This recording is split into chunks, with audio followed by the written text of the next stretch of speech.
Bobo ka naman sa batas! Hindi ka abogado! Pilit kang umupo dyan! Ang kahirapan ng bansa dahil kayo mga maginawa isa ka ata sa nakatikim!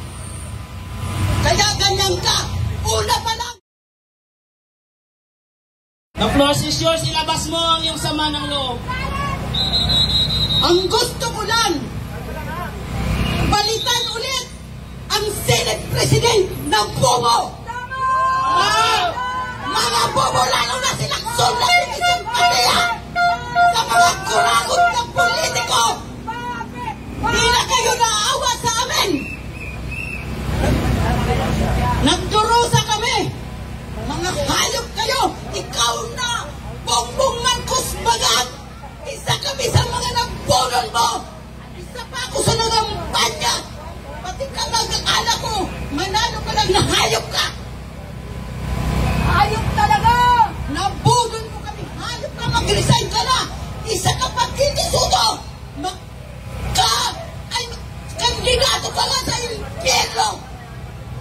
Pape! Si Tito Soto, Pape! May matino na nakaupo dyan! Bobo ka naman sa batas! Hindi ka abogado! Pilit kang umupo dyan!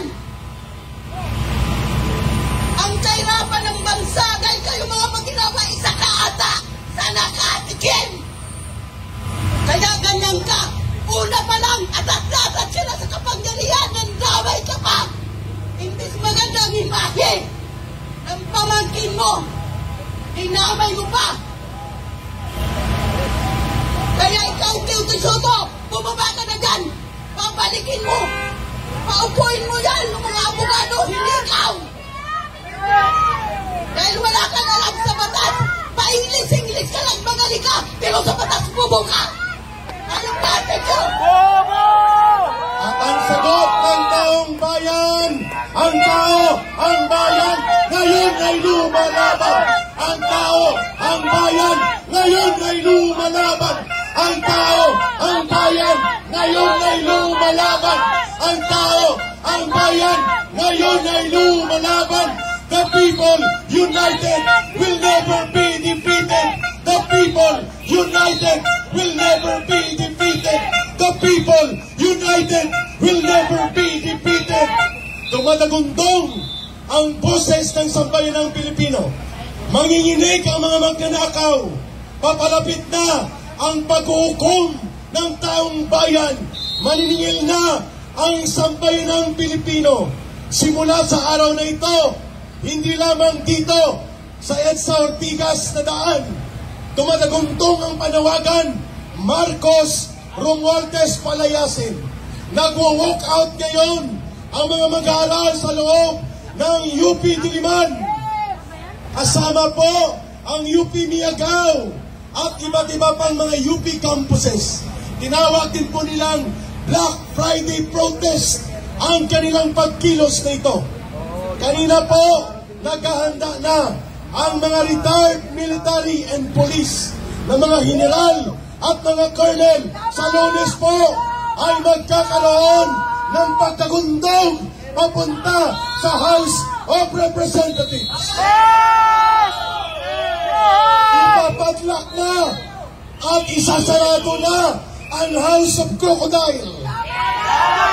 Sa Lunes po, wala na ang Kongreso ni Tambaloslos. Symbolic na ipanawagan ng taong bayan, papadlakan na ang bahay ng mga magnanakaw at hahatulan sila ng taong bayan. Pero bago dumating ang paghatol na yan, sa bukas din po, marami ng grupo ang magpaparticipate at magdadagsa sa iba't ibang lansangan dito sa buong Kamaynilan. At ang panawagan nila, Marcos Romualdez palayasin!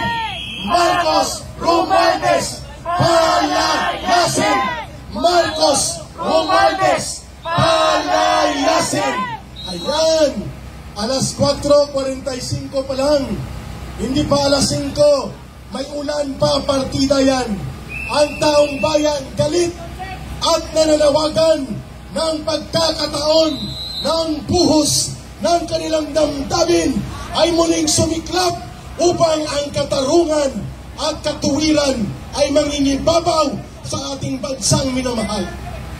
Lahat ng nandito sa paligid po ng area ng EDSA Ortigas, hindi po ito tungkol lamang sa mga Duterte.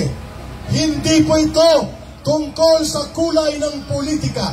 Ito po ay tungkol sa ating henerasyon at sa mga kabataan na mga Pilipino na minamahal natin at ninanais natin sila ay hindi magmamana ng isang gobyernong pinaghaharian ng mga magnanakaw.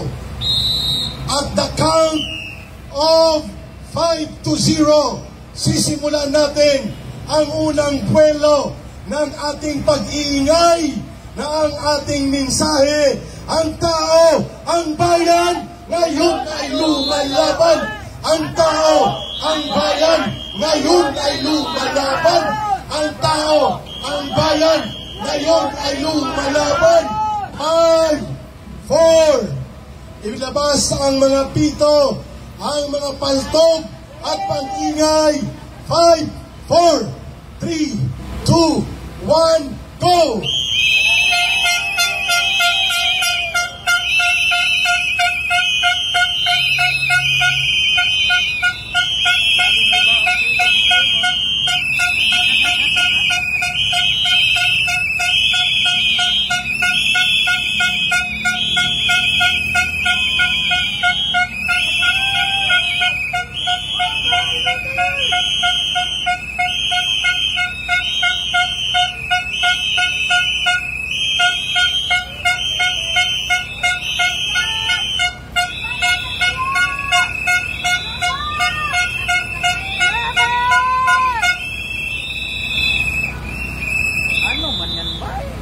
Walang uwian. Kaya? May tubig tayo. May skyflakes. At higit sa lahat, buo ang loob at paninindigan. Ayan na. Hala ka Marcos, hala ka Romualdez, hahabulin ka ng nagngangalit na sambayanang Pilipino. Malapit-lapit na ang araw ng paghuhukom. Lalaban para sa bayan! Kung sino po ang magbo-volunteer para magsalita, ay bukas po ang entablado na ito. Hindi ito exclusive para lamang sa amin na mga nandito. Pwede po kayo magsalita at magpahayag. Manong, halika muna upang makabuelo dahil hanggang alas 6 ng umaga, September 13, ang ating pagstay dito ngayon sa araw na ito.